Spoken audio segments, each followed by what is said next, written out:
There are always going to be people that feel uncomfortable with this, Thomas. Why do you want to take your lions on tour?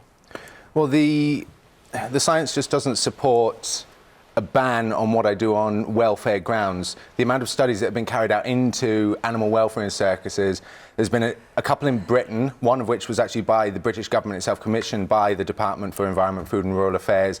Across the world, they've studied the effects of travelling animals in circuses, and they've analysed stereotypical behaviour in America. And anytime there's been a study on the matter, the conclusions always come out overwhelmingly in our favour, believe it or not. There is always that ideological thing, but the problem with an ideological argument against what we do is it's ethical, which is subjective, and objective truths, they just don't apply in this situation. So, Elisa, it's an ethical debate, and actually that's, Thomas maintains, it's subjective.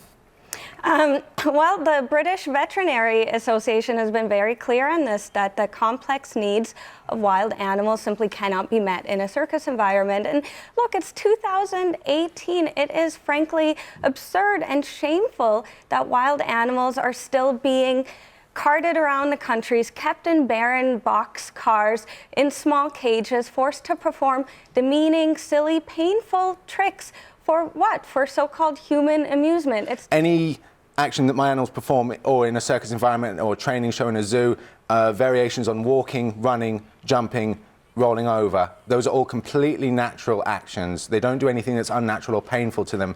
And regarding the British Veterinary Association, this stance isn't based on any scientific studies. It actually contradicts the findings of a number of their own members. Regarding the consultation in Scotland to pursue a ban on animals in circuses, they were only able to get 12 of their members to respond to it. I actually have a couple of my inspection reports from when I was working under the DEFRA licensing for Peter Jolly Circus here. You can read that at your own leisure. But any time I've had an inspector come out, a veterinary inspector that is, they're always satisfied with the well-being of my animals. So undoubtedly, you're getting all the clearance from vets to say you're looking after your animals very well indeed, and they're very happy. But there is still the sense that this is an outdated and old-fashioned form of entertainment.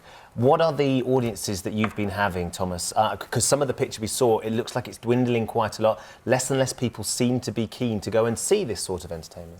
Well, any show that I've worked on, we've done very, very well. My show, when I was touring in Wales a couple of years ago, I'm hoping to tour again this year, we're only small. We only hold 200 people. But the circus I worked on in England that holds the circus licence I'm pursuing to get held 500 people. We were consistently working to full houses. Why do you think people should come and see your lions rather than go to a safari park and see them in their natural habitat, interacting with their fellow lions and tigers in a way that actually they would if they were in the wild? Well, people are perfectly free to do that. I would be happy for people to go and see wild lions as well, but there's nothing wrong from a welfare perspective with what I do. I've had a number of people actually approach me after seeing the way I work with my animals and say, I really want to be involved with these guys, and they've actually asked me, of all people, for advice on how to get involved in conservation. I want to tell us, but I suppose the point is these are powerful animals who could kill you if they want to. So in the mind of the audience is always going to be, why are they doing that? Is it fear? Is it because you hurt them in some way? How have you got them to obey you? You couldn't get these animals to obey you through hurting them or intimidating them. I work with a bamboo cane and then similar tools that people use to exercise horses, a whip. You're not going to be able to hurt a lion or a tiger with a simple lunging whip. Like I said, people use these on horses, and if I was to try and intimidate or to hurt a 500-pound lion, such as my two lions are, it's going to quickly go badly for me. So, Lisa, look, reality is, Thomas, that every time someone's come down to check what he's doing to make sure that his lions are very healthy and happy, he gets an absolute all clear. Clearly, they have no qualms with what he's trying to do and how well he's treating his animals. And they'd attack him if they didn't want to do it. So why shouldn't he be allowed to maintain this? A great point, and this is why the licensing system that's in place in this country is a complete an utter joke.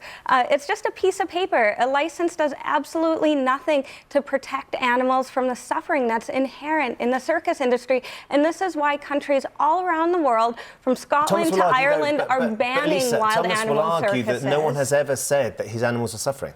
No, you just have to read these reports here. We have 7 inspections a year. It's a piece of paper. Common sense tells us that wild animals belong in the wild.